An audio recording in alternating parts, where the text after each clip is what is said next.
Good evening, everyone. My name is Chris Collier. I'm the Executive Director of Renew Theaters, which manages the County Theater, Ambler Theater, Highway Theater, and Garden Theater.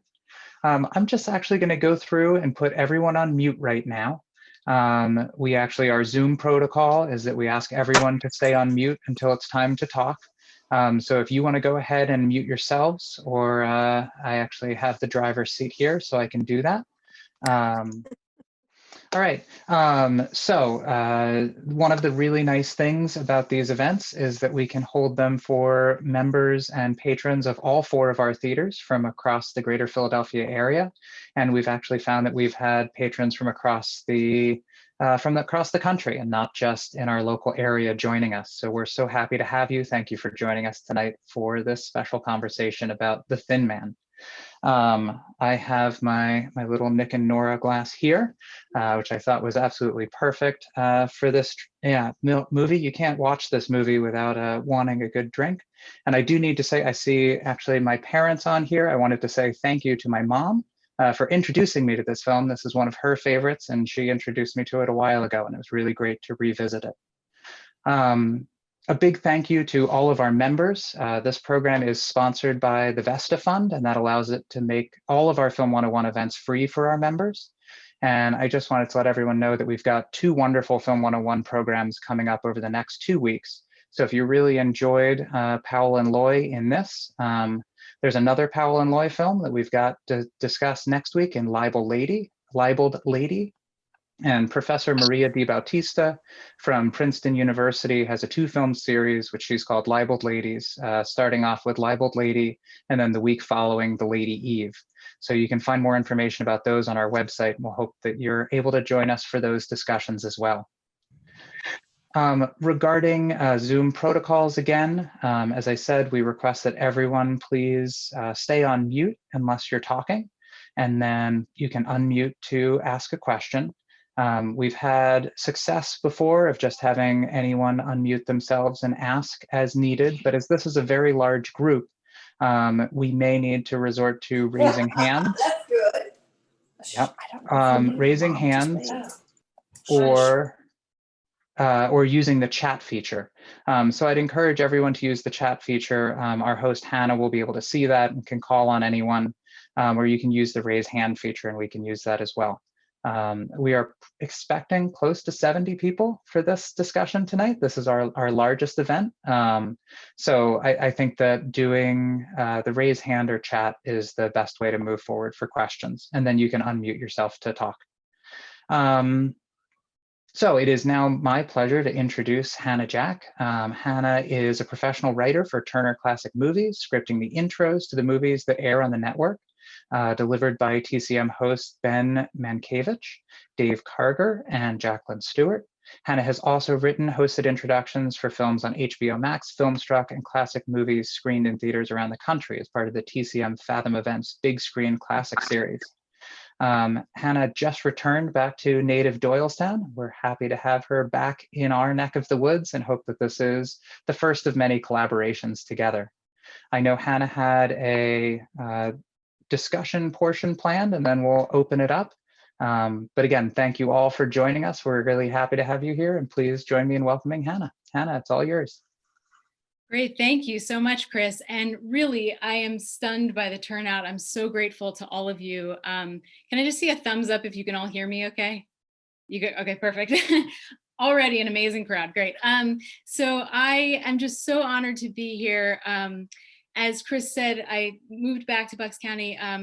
I grew up coming to the county theater and attending screenings and attending talks like this one. So this is a particular honor for me to be here and joining not just the county community, but all of you from all of our new theater communities. In a sense, I mean, I wish we could all be together in person, but in a sense is like, you know, an extra perk of this crazy time that we're able to be all together virtually for this.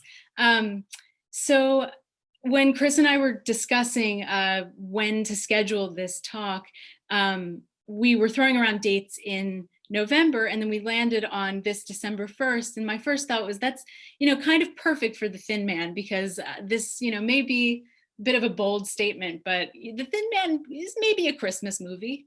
Maybe, Christmas features prominently in the movie.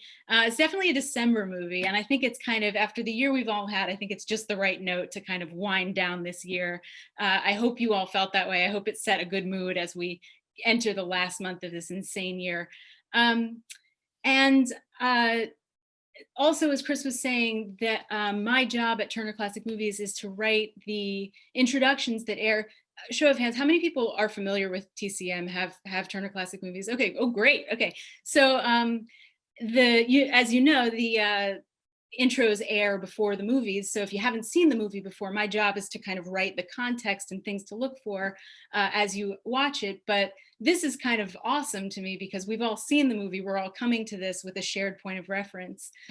So I'm going to kind of talk at you a little bit about The Thin Man, and give you some information, some context about the movie, some interesting things to highlight. And then I'm going to open it up because I would love to hear what you think, hear all of your questions.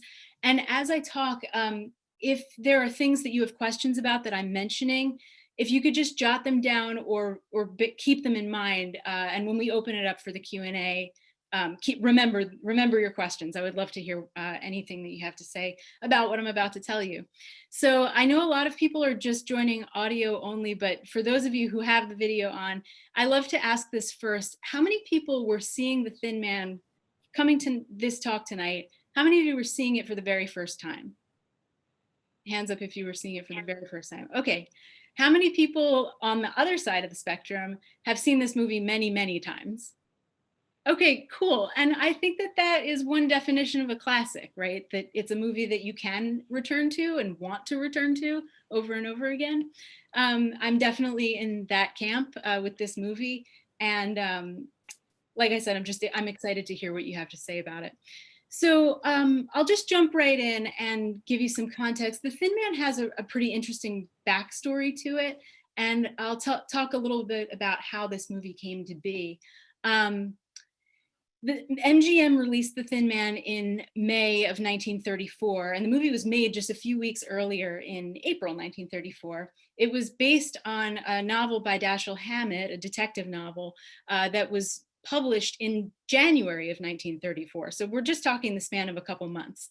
And MGM bought the rights to Hammett's novel, but didn't have any kind of lofty plans for an adaptation. This was not any kind of prestige project. This was very much what the studios did in this era. They bought popular properties and churned them out. And The Thin Man wasn't really anything special to the studio. Fortunately for all of us, it did catch the eye of director Woody Van Dyke, W.S. Van Dyke II. He found this property among the properties that MGM had. And what jumped out to him wasn't so much the detective story, or the mystery plot. What really struck Woody Van Dyke was the relationship between the detective Nick Charles and his wife Nora Charles. Woody Van Dyke was a happily married man, and he was really struck by this dynamic of this happily married, fun couple. And he thought that that would make a really interesting thing to bring to the screen in the context of this detective story. So he went to MGM and he basically said, I'd like to have this as my next assignment. And the studio was inclined to give Woody Van Dyke what he wanted because he had a reputation in Hollywood as a very reliable director. He was very efficient. And so much so that his nickname was One Take Woody, meaning that he often completed a scene in one take and moved on to the next thing. And as a result, brought movies in ahead of schedule and under budget, which in the studio system, that was a real asset. So he was a reliable guy in the MGM stable. He'd been working in Hollywood for years. He started out in the early silent era. He was an assistant to the likes of D.W. Griffith on Birth of a Nation, and he kind of worked his way up in the ranks and just became a very reliable director in the MGM stable. So when he went to the studio bosses and said, hey, I'd like to make The Thin Man, it wasn't so much of a risk to give him the green light. He got the green light, and he knew from the beginning the team that he wanted to work on this production. He knew the two stars that he wanted, and I'll come back to them in a moment. And he knew the screenwriters that he wanted. the screenwriters were a married couple, Frances Goodrich and Albert Hackett. They had recently come to Hollywood in the early 30s. They both started out in the theater in New York as actors. So if you like their dialogue, it's because they had developed a knack for dialogue working as actors. But they both came together out of a mutual desire to quit acting and focus on writing instead. And so they started as playwrights in New York, and they scored their first hit as playwrights in 1931. They also married that year, and very soon after, Hollywood beckoned. They came out to MGM and started making some minor movies, one of which was directed by Woody Van Dyke, but nothing big. This was their first big break. So Frances Goodrich and Albert Hackett, Woody Van Dyke thought of them because they were effectively Nick and Nora Charles. They were a sophisticated, witty, happily married couple, and their whole energy is what's translated on the screen in these two characters. So he knew that if he wanted to really play up the couple, Nick and Nora, and in lieu of playing up like the mystery in this movie, that they were the perfect people to adapt it. Side note about the Hacketts, this couple, that's how they were known in Hollywood.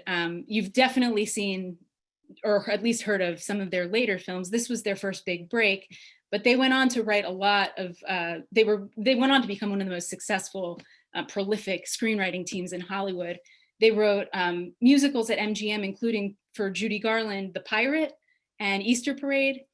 And they returned to this theme of marriage over and over again in movies like Father of the Bride in 1950. They wrote Seven Brides for Seven Brothers. Both of those earned them Oscar nominations. They wrote the Lucille Ball, Desi Arnaz, The Long, Long Trailer in 1954. Yeah, we got Long, Long Trailer fans. Okay. And they wrote the script for It's a Wonderful Life with Frank Capra. And later in the 1950s, they were the ones who adapted The Diary of Anne Frank for the stage. They won a Tony for the play, The Diary of Anne Frank, and then brought that to the big screen too. So they had really an extraordinary, I mean, these are just a few of their credits. They had a really extraordinary career in Hollywood, starting really with The Thin Man. So Woody Van Dyke got them on board, and then to star, he knew he wanted William Powell as Nick Charles, and he knew he wanted Myrna Loy as Nora Charles. The studio wasn't super on board with either of these choices, and there were different reasons for each of them. They just didn't see either of these actors in these roles. For one thing, MGM thought William Powell was too old for the part. He was 42 years old at the time. And he'd been acting in movies. He started out on the stage also. He had been acting in movies since 1922. In the silent era, William Powell became famous for playing villains, which may kind of think about it, because a lot of what you had to go on in the silent era was the actor's physicality. And he was this dark, mustachioed, suave.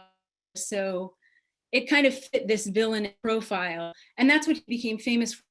Of course, then sound comes in, and everyone gets to hear his eloquent voice and his stage-trained delivery, and his ability to deliver this witty, sophisticated dialogue. And that's when he becomes, his whole screen image changes. He becomes a romantic leading man. He also, in the late 1920s and early 30s at Paramount, was famous for playing another big screen detective, Philo Vance. He was in a number of Philo Vance movies produced by Paramount. So that's another reason why MGM was a little hesitant to cast him as Nick Charles, because audiences at the time knew him very, very well as a different movie detective. So that's William Powell. And then Myrna Loy, on the other hand, the studio didn't see her in the role of this sophisticated wife, because she was famous for playing exotic types and vamps. She was not the star that William Powell was at this point. She was just coming into that. But audiences knew her much more as this like exotic figure. She totally parted from that with this role. and from here on out became famous as the perfect wife in Hollywood. That was her moniker. She was not a huge fan of that moniker, but that's the type that she became cast in from Nora Charles on. Fortunately, director Woody Van Dyke saw something in her, her knack for comedy, her ability to just play a much more natural type that nobody else in Hollywood really had seen up until then. And he gave her start in this other type of role. He also saw in William Powell and Myrna Loy something really powerful, this chemistry between them. The three of them had just finished making another movie together. That movie was Manhattan Melodrama, and it was also released in 1934. And as the title implies, that was a melodrama. It was a far cry from The Thin Man. But not that movie started, okay, so it starred William Powell, Myrna Loy, and Clark Gable. So there was like a love triangle in there. And in the scenes between William Powell and Myrna Loy, it wasn't so much on camera as it was off camera that Woody Van Dyke spotted this chemistry between them. They really liked each other. I mean, jumps off at us on the screen, but it was real. They liked each other a lot. They got along really well. And Van Dyke saw this while he was working on this other movie with them and decided to capitalize on that and bring that to the screen more. So he got the team he wanted. And it's this team, I think, that makes this movie as enduringly appealing as it is. It's the script by the Hacketts with all those terrific lines in it. It's what Van Dyke saw in Myrna Loy, in William Powell, and in the story that he brought to the foreground. And it's their chemistry together. It's Powell and Loy all the way from start to finish. And it's hard to kind of get our heads around it now, but the relationship between Nick and Nora Charles was revolutionary at the time. Prior to The Thin Man, marriage in the movies kind of fell into one of two categories. Either it was kind of like the source of all drudgery and burdens, and the reason why the characters were struggling, or it was the happy ending to a romance. You know, the characters kiss and they're going to get married and fade to black, and we don't see their marriage. And this showed something totally new. Myrna Loy later said that this is the movie that introduced modern marriage to the screen. From the beginning, Nick and Nora are married. They're not newlyweds. They've been together and they're happy, and they continue to be happy and together the whole movie. They like each other and they are independent personalities, but they really, they jive really well. They enjoy each other's company. They have all those little like moments of business together where they're poking each other or smacking each other, and this was new. This may feel like it's something that we see all the time in contemporary movies, but this was new at the time. And on top of that, the movie introduced something else that was sort of new at the time, which was the ground rules of screwball comedy. Screwball comedy became one of the most popular genres in the 1930s, but it relied on Hollywood kind of developing its sound recording technology for it to really hit its stride. This was still very early, but you have all of the elements of screwball comedy that became kind of the ingredients later in the decade. So all of this stuff sort of came together. And this movie that MGM did not think anything of at the beginning became one of the biggest hits of 1934. It was a huge success with the critics, a huge success at the box office, and it went on to earn 4 Oscar nominations for Best Picture, for William Powell as Best Actor, for Woody Van Dyke as Best Director, and for the Hackett's adapted screenplay. It lost in every one of those categories to Frank Capra's It Happened One Night, which was swept the Oscars in 1934. Amazingly, Myrna Loy was not nominated for her performance, and that caused a stir among Academy voters, which we can talk more about. But she also, more incredibly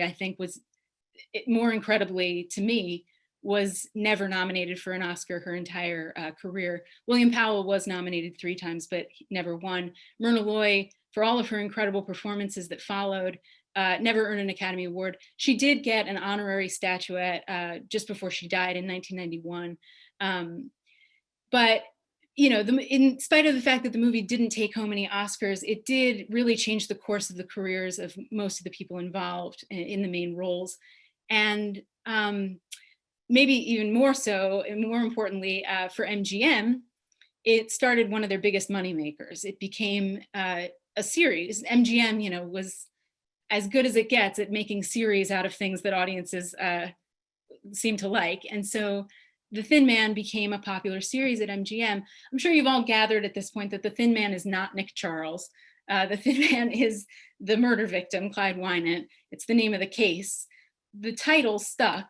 Audiences thought, okay, Thin Man, this is that movie I liked. And all of the 6 movies in the Thin Man series have Thin Man in the title, which is a little ridiculous because none of them ever refer back to Clyde Wynant. But the movies continued to be produced between this one, 1934. The 6th one was in 1947. All of them starred William Powell and Myrna Loy as Nick and Nora. The first 4 were directed by Woody Van Dyke. And the first 3 were also written by the Hacketts. So, the team kind of continued the winning formula a couple of times. These movies, I should also add that William Powell and Myrna Loy became one of the most popular, stunningly popular screen teams of Hollywood's golden age. They made technically 14 movies together, but they co-starred in 13 movies together. A range of dramas and comedies. Far and away, their most popular roles were as Nick and Nora, though. And these movies were in the Thin Man series. The movies were really a great training ground for a lot of stars who were just at the beginnings of their careers, too. So I'm sure you maybe noticed some familiar faces in the supporting cast of The Thin Man, but you've got Maureen O'Sullivan, who played the daughter Dorothy Wynant. 2 years later, she married director John Farrow, and among their many children they had was Mia Farrow. And then you also have Cesar Romero, if you spotted him in the role of the villainous bigamist husband, Chris Jorgensen. This was only Cesar Romero's second movie role. And then in later Thin Man movies, you've got the likes of Jimmy Stewart in one of his earliest movie roles. He's in the second Thin Man movie in a supporting part. And you've got Donna Reed in one of her earliest movie roles. Nick and Nora eventually, in the series lasted 13 years. So eventually they have a baby, Nick Jr. He grows up over the course of movies. And the last one is played 10-year-old Dee Stockwell. So a lot of these movies kind of gave actors a prominent starting point in their careers. And MGM had this incredible stable of character actor talent. So all of these, people who populated the character roles were some of the top character actors in Hollywood at the time. They cycled through all the Thin Man movies too. So I will wind down what I'm saying here with just a weird kind of plug that I did not even know was a thing I could mention until when we planned this, which is that on New Year's Eve, the whole day, TCM is airing all 6 of the Thin Man movies in order. So if you're interested in watching more Thin Man movies, I had nothing to do with that, but all 6 are airing. I think they start at 9 a.m. and go until 8 p.m. You can catch them all if you're interested in more. So I'm gonna kind of open this up now. I would love to hear your questions. There's definitely more to say. And I see some things in the chat here. So yeah, I'm gonna just respond to these things in the chat real quick, and then I'll open it up to anyone else who wanted to mention something. Can I talk about Van Dyke's one-take approach, how that impacted the film style? Yeah, that's a great question. So Van Dyke's one-take approach, I think he did this on all of his movies. So all of his movies have this very kind of rough quality to, not rough, it's still polished, but you can tell that, they didn't overdo anything. They're kind of, everything feels a little bit fresh. In this case, I would say that 2 moments in the movie in particular were really influenced by Van Dyke's one-take style. One is when you first meet Nick Charles, that moment when the camera kind of goes through the crowd and he's shaking the martini and talking about how to shake a martini to waltz time. You know what I'm talking about? So Van Dyke had the camera rolling and didn't even tell William Powell that he was shooting, and just had Powell improvise something. And Powell just did his little thing, and then Van Dyke said, cut, that was it. And so that really set, he knew it was perfect. In a sense, you have to have really, really talented people in order to get away with doing a one take thing, and he had the benefit of that. And the other moment was Myrna Loy's entrance, which I think is one of the greatest movie entrances ever, when Asta's dragging, and yes, I saw him comment about Asta, we'll talk about Asta. Asta's, dragging her in, and she trips and falls. That was not done many, many times either. I mean, she was really told what to do right before they did it. She, is such a gifted performer that she tripped. You don't even see her trip herself and fall. And they just went right through that, and that was done too. So it all kind of kept everybody on the ball in terms of his style. I hope that answered your question. So I see all these in the chat here. I'd love to hear. This is great where everybody's putting your questions. Asta gets special billing also. Yes, and so much so that I have my Asta fan club button right here. So I'm no disrespect to Asta. Yeah, I mean, come on, Nick and Nora have such a great relationship, in part because they're so filthy rich and their only responsibility is their dog. Like, of course they're gonna have fun and be, Asta was originally a female schnauzer in the book. I don't know why became a male wire-haired terrier in the movie, but possibly because the actor, if we may call him that, was Skippy, the dog, was the most prominent dog who played Asta. There were many dogs who cycled through the role, but Skippy was one of the hardest working and most intelligent dogs in Hollywood at the time. If you're familiar with other movies of the era, you've probably seen Skippy. Skippy was in Bringing Up Baby, was the dog that was being chased around with the leopard. And in The Awful Truth in 1937 with Irene Dunn and Cary Grant, Skippy is the dog Mr. Smith, who they fight over in their divorce. So Skippy got a lot of great co-stars in Hollywood, but yeah, Asta's in all of the Thin Man movies too, I should definitely say. And Asta has a wife in the second movie. So if you're interested in more dogs, check out After the Thin Man too. One of the great many things about the original movie is Nick Charles's constant drinking, yes, which Myrna Loy happily joins. As the series went on, the drinking is referred to, but is really downplayed. Yeah. Was this intentional? Okay, so one thing to note is that the tone of morals in Hollywood changed significantly from the time this movie was made until 1947, when a whole war had happened since, and Hollywood looked very different in terms of what you could and could not put on screen. So I'll give you a little context. This movie is technically part of the era known as the pre-code era, which was really between 1930 and 1934, when there was a code of morals and ethics that supposed to abide by, but it was not strictly enforced in the time. They started kind of just really enforcing it with much more vigor in mid 1934. So the Thin Man just came in under the wire. And so there's stuff that goes on in this movie that would not have played with the censors from here on out. One of which is the overabundant drinking, but it does continue for the next movie or two.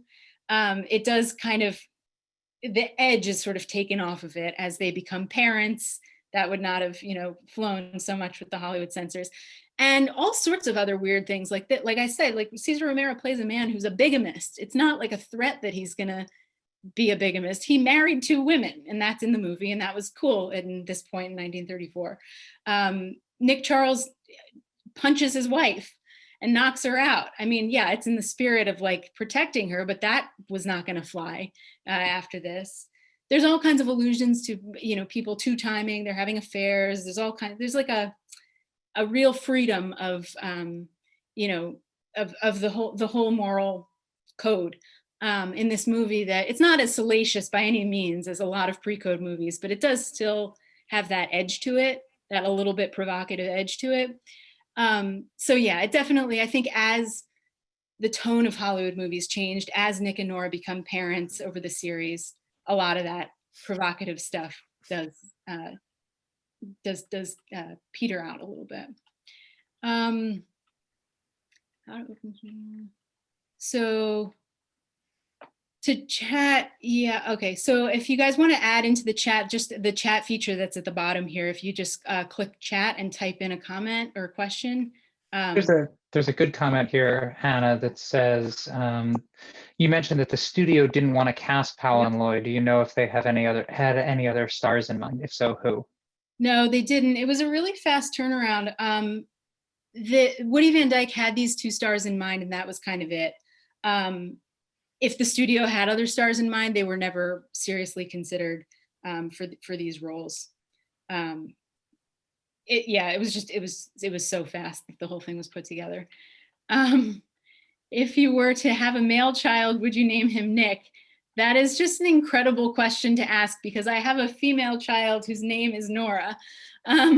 So I very, very, very much am a fan of this movie.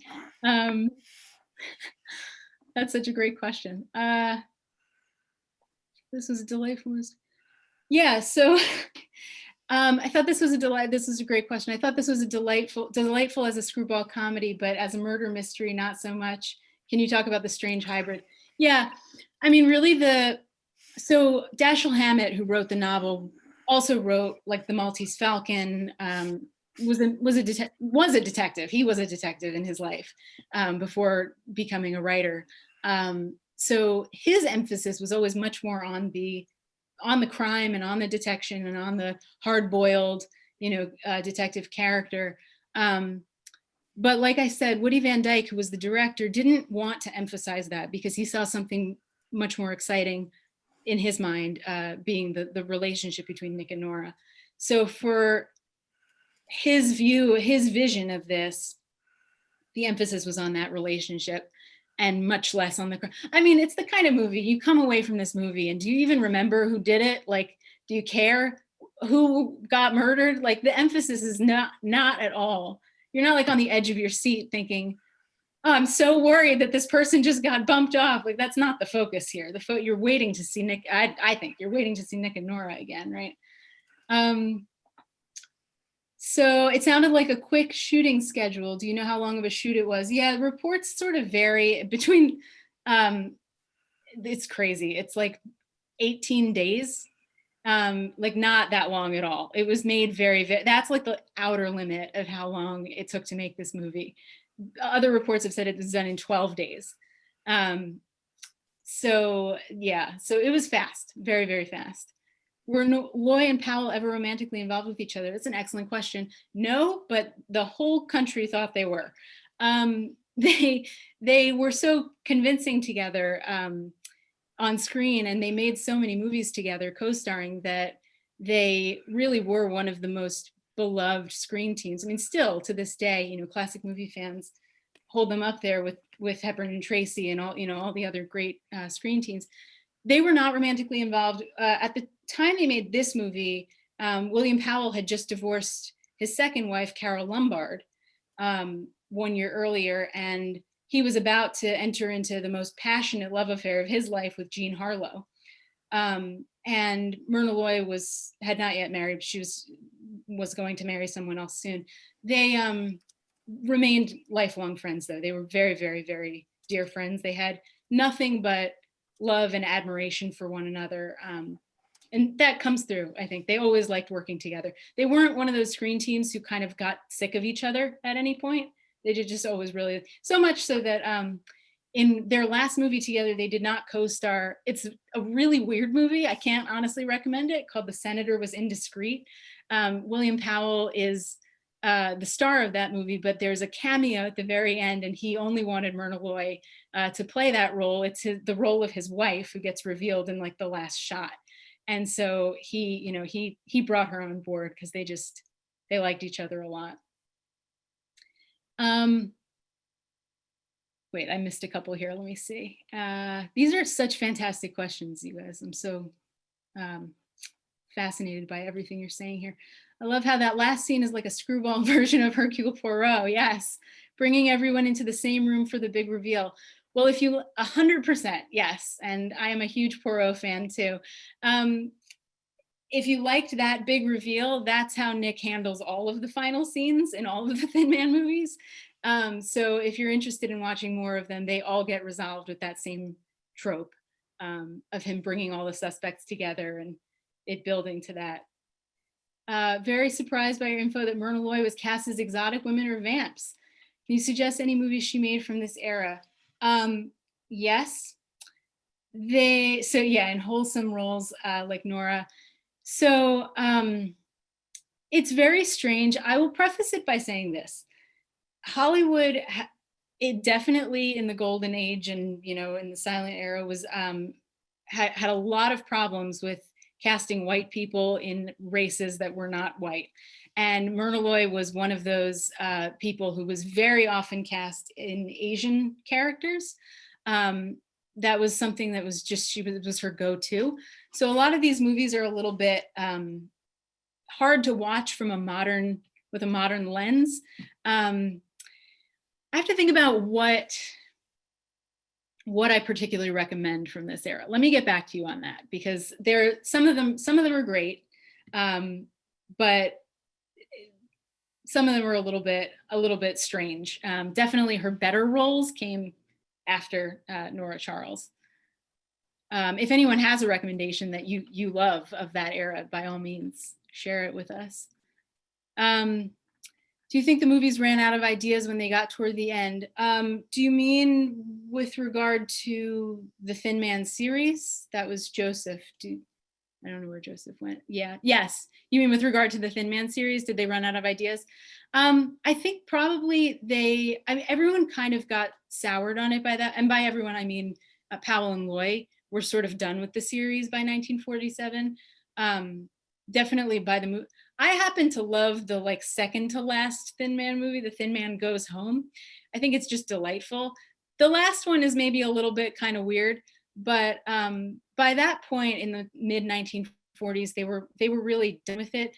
Van Dyke had died. He had a kind of a tragic end.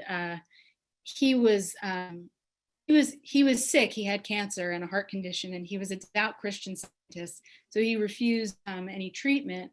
And he ended up in so much pain that he wound up taking his own life. So by that point, his involvement obviously was no longer existing in the last two movies, and they didn't have the Hackett's writing the screenplays anymore. So I think that kind of everyone, they still, they came up with material, but it was a new team behind it by that point. So it didn't feel as fresh.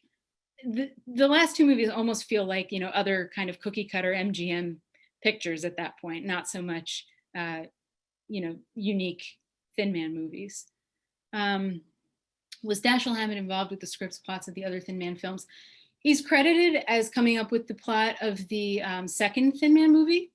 The original Thin Man novel was Hammett's last novel. He only wrote 5 novels. He continued to live and work for almost 3 more decades, but he never wrote another book. So he is credited with co-writing, I think, providing the story for the second Thin Man movie. What a great question. How does all this wealthy sophistication go down with the depression-weary audiences? Yeah. So in these movies during the Depression era, you kind of have 2 takes on, and not really 2, but 2 broad categories where movies are falling into. You've got the working class movies that Warner Brothers was producing in the 1930s. The Gold Diggers musicals, 42nd Street, the hoofers who are just trying to have a hit show so that they don't wind up on the bread lines. You've got the gangster movies that come out of Warner Brothers. Warner Brothers was known as the working class studio. So all of their movies during the Depression era really emphasized the experience of the people who were suffering in the Depression. On the other hand, you've got movies that are fascinated with the rich.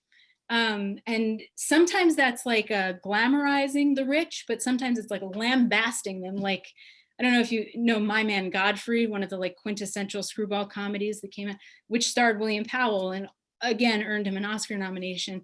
The rich are just vapid idiots. I mean, they're like, they could not be more disconnected from the reality in that movie. So that's like another end of the spectrum. And I think that the Thin Man falls in this really interesting place because you've got Nora Charles, who comes from a very wealthy family. You've got the characters who are involved in the mystery, the Wynant family. They're all very wealthy. The father is an inventor. You know, he's not a Rockefeller, but he's making his money. But they don't have any financial strain in their lives. But then you've got Nick, and Nick is always this like weird go-between figure because he exists in this world of wealth and privilege with his wife. He doesn't have to work anymore because he married money, but he is always best friends with all the criminals. Like, I don't know if you caught how often everyone's coming and yeah, you sent me up the river, but I couldn't wait to see you again. Like everybody loves him who's of this criminal class, and that's where he feels most at home. And so he's like this weird figure who floats between like he goes and sees the fights with the working people, and then he comes back and has these sophisticated parties. So I think that with regard to the Thin Man was just kind of an escapist movie, like so many were in this era. I don't think it was trying to make any kind of statement the way other movies were about the Depression era. But I think that it was one of those movies that did take this fascinated look at the rich to a certain extent. That also changes. I mean, really, Nora's wealth like becomes downplayed as you get later in the series. You mentioned Libeled Lady, which must have been after The Thin Man. Great movie. Yes. Libeled Lady is also fascinating because it stars, you've got William Powell and Myrna Loy. If you haven't seen the movie, I can't recommend it enough. It's one of their best. It stars William Powell opposite Myrna Loy. They are involved. They are romantically involved in that movie. But then you've also got this other couple that there's like a love triangle with Powell's real life love, Jean Harlow. So you do get to see William Powell play opposite Jean Harlow. They are not the romantic, like in earnest romantic partnership in that movie. You've also got Spencer Tracy. So it's, the most winning cast you can imagine. But that's a great movie. And also, I think that, Powell and Loy made, like I said, they made comedies and they made dramas together. Their dramas are great, but I think where they really excel is the comedies that they did together, because their rapport is just so light and fun to watch. And Chris shared the link to the Libeled Lady series. It's great. Oh, what are your other favorite screwball comedies? I would love to hear what you guys all think about this. That's a question for everybody. And how high does this rank? So this movie, like I said, was a precursor almost to screwball comedies that really came to the fore with movies like My Man Godfrey, Bringing Up Baby, The Awful Truth, and movies that came a little bit later in the 1930s and early 40s. And yes, great. Oh, we've got some great ones here. Okay, Bringing Up Baby, The Lady Eve for sure. Yeah. Philadelphia Story. Yeah, Philadelphia Story kind of toes the line between, there's some screwball comedy in there, but definitely much more so in Bringing Up Baby. His Girl Friday, yeah. Yeah, these are great. So I think that this is kind of on the earlier end. What are some of my other favorite screwball comedies? I do love, I love the other one that Cary Grant and Irene Dunne made together, My Favorite Wife. That's a really terrific screwball comedy from this era too. And What's Up, Doc? Yeah, is an homage to the screwball comedy for sure. Some Like It Hot. Yeah, definitely. These are great. So we've been doing the Q&A through the chat. Is there anyone who has a question you want to just do by raising your hand or anything? I think we've come to the end of these. And I'm not sure, Chris, if you have a time check or if there's how much time we have left. About 8:15. We normally run about an hour, so Oh, great. So we have time for yeah, we some. can definitely take a couple more questions. Yeah. If that's good with you, Hannah. Yeah, 100%. Yeah. If anyone had other questions. I But the have, mystery, yeah, the mystery format in this film sets it apart. Yeah, go ahead. Sorry. I've been a fan for many years of this, and I just wanted to emphasize something. Dashiell Hammett had a girlfriend who was an accomplished dramatist who Yes. wrote Children's Hour. Ian Hellman, yeah. And I understand, and if you read the book, he got that this repartee between the two of them from their own conversations. Yeah. That's a great point. Yeah. That she always attributed that character to herself. They had that rapport. And that was always something that he didn't explicitly confirm that, but that was always something that was sort of hinted at. Yeah, and they were not married. No, they were dear friends. Yeah, yeah. Had that kind of little acid, little something love-hate going on. Yeah, absolutely. It's good. Yeah. Thanks very much. This is no. Oh, wonderful. Thank you. Oh, and one more thing. Yeah. When you say that Powell was considered to be too old, and his wife Nora was supposed to be 26, actually, those were the ages of Dashiell Hammett and Hellman. He William was Hellman. 41. Yeah. She was 26. So Right. it matches their ages. Yeah. Yeah, that's all. Absolutely. Yeah. Very Yeah, it's a much. great note. Yeah. Thanks for bringing that up. Yeah. Are there other questions people want to raise this way? Hellman and Hammett also love to drink. Yes, that's 100% true. Yeah. I have a question for all of you. I'm wondering, because so many people are returning to this movie, came here tonight having seen it so many times. What do you think makes this movie a movie you want to revisit? You can just unmute yourself if you want to share. The repartee. Yeah. It's funny. I think the dialogue is absolutely incredible. Yeah. The pacing, the wit, the balance between the male and the female, which is not always the case. I just really appreciated that a lot. Absolutely. Yeah, that the dialogue is something that was a trademark of the Hackett's. I mean, they really had a knack for, because they wrote together and they were, their exchanges kind of informed their writing. He was the one actually who was credited with having this expert ear for dialogue, and she was the businesswoman in the partnership. So much of their success in Hollywood stemmed from the fact that he knew how to keep that dialogue going with her. They were, they wrote together, but she was the one who got them all the best, projects to work on. There's so many classic scenes in that movie, like when Nora goes and joins him at the bar and he's already had like 3 martinis, and she's just lying them up on the counter. Right. Bring me 5 more martinis. Yeah, absolutely. Yeah, I mean, you can't, like, that's their little exchanges, I think, are what continually elevates the movie.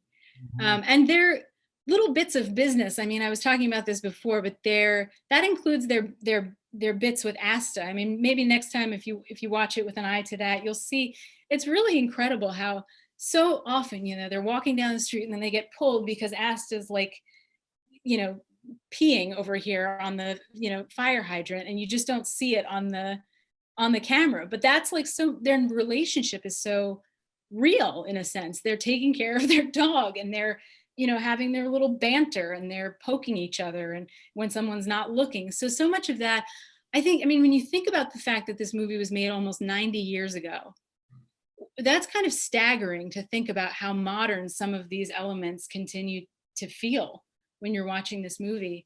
And I think that something else that's worth mentioning about Myrna Loy in particular was that I mean, I think of her as being a real ahead of her time, ahead of her era actress in a sense, because she just has a very natural acting style. She was not trained as an actress, which may be part of why it just comes out as just who she is.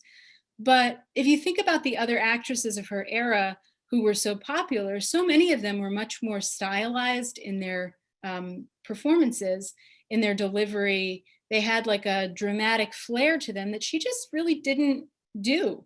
And so a lot of the time when you watch her in this movie and in all of her, subsequent roles, she's just very grounded. There's a real natural style to her that comes through that I think makes this movie, for me at least, still seem relevant today. I think is a lot due to her style.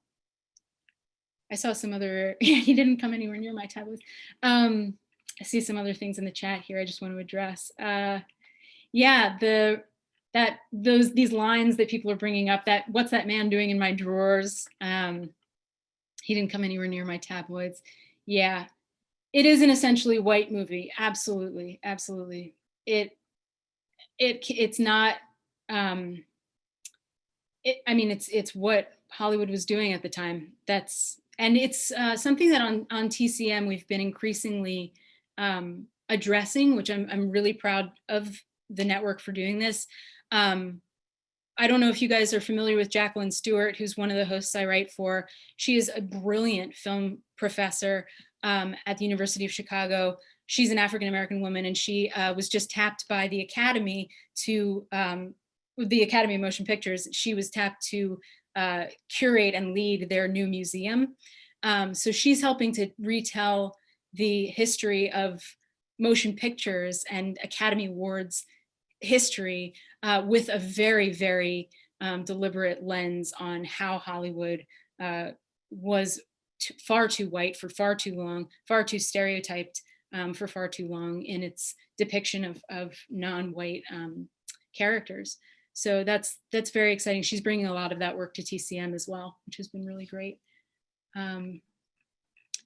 Oh, I love this. If you were going to make this movie today, which would be a mistake, of course. Who would you cast as Nick and Nora? I want to throw that out to you guys. What do you think? Is there anyone who could bring this chemistry to the screen?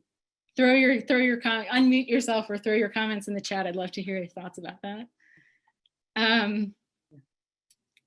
Do you know what? Oh, Susan Sarandon. Interesting. Do you know what the bit was about when Asta keeps jumping up on a box in the crime scene? Yeah, this is one of those things, you can watch this movie so many times and notice new things every time. And I feel like it was only recently that I even noticed that.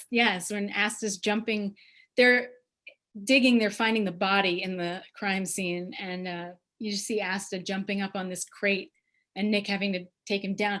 That's also one take Woody. I mean, there's no, effort to kind of figure that out with more finesse. I mean, this was just, Asta was there. I'm sure there was someone on the ground feeding him treats to get him down. And this was just how he did it. Oh, I should say that while we're talking about the filming of this movie, credit where credit is due to cinematographer James Wong Howe. James Wong Howe was one of the only really, really prestigious, successful Asian filmmakers, people in Hollywood, period, to come out of the golden age. And he really, he went on to shape so many movies, including a lot of film noir. And you get an early sense of that here, but he was really, really an exceptional cinematographer, one of the great legends of Hollywood cinematography. I see some true and black, yes. Emma Stone for Nora, George Clooney, Ryan Gosling, ooh, Johnny Depp. Okay, yeah, there was, yeah, I do know that. Oh, and interestingly, there was a TV series, the Thin Man TV series in the 1950s, which I've seen clips of. It's not worth your time, but Peter Lawford was Nick Charles. So, yeah. I have a question. I was struck by the connection someone made before between the Hercule Poirot, the Agatha Christie novels and this movie. And I think one of the ways in which they are very similar is that in the same way that in Agatha Christie novels, you don't get emotionally attached to the death of the person. And in this, I think there were 3 deaths in The Thin Man, 3 murders. Nobody seemed to be crying about the murders. And the comedy kind of ruled the day. But in the same way in Agatha Christie, you're more compelled by the characters and the unfolding of the mystery, not the deaths. So I thought that was kind of, so the question was the writer an Agatha Christie fan? Do you know? Possibly. I don't, that's a great question. I don't, the emphasis is on the detective and on the comic. So the as long as doing well at the end, I mean, that's what you're rooting for the whole time. And you're not sad, of course, by, you know, the deaths that ensue along the way. Absolutely. Broadway musical, Nick and Nora. Oh, I did not know about that. That's interesting. Never made it. Cool. Other questions? About anything that jumped out at you? Was there anything that surprised you about this movie? Well, I'd like to ask Hannah, you threw out the Thin Man Marathon coming up. Is there anything else that we should pay attention to on TCM over the next month, or anything you're really excited about that you want to share with us? Always, yeah. I write, as Chris said, I write for Ben Mankiewicz. I write almost all of Dave Karger's introductions, and Jacqueline Stewart, who does Silent Sunday Nights, where every Sunday night at around midnight is a silent movie. This month, so New Year's Eve is always a big day at TCM. You will get a whole marathon of Thin Man movies during the day, and then all of the That's Entertainment movies in the evening. So going into 2021 with MGM musicals is a pretty good start. This month, they always TCM almost always has a star of the month. This month it's a pair. It's Laurel and Hardy. And I did write all the introductions for those. I forget what nights of the week they're airing, but it's a weekly thing. So if you're interested in Laurel and Hardy movies, you'll get a lot of them this month. There's a lot of Christmas content coming at you.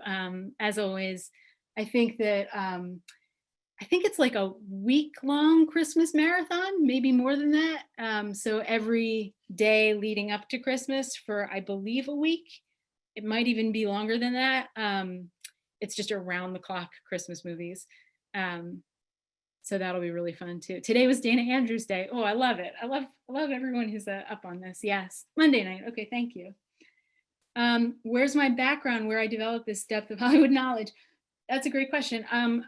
From the time I was a child, I was exposed to classic movies and fostered that love in my home for my whole life. And then it was just a self-taught thing for a long time. It was just something that I nerded out about. The county really did help cultivate that through these kinds of talks when I was a teenager.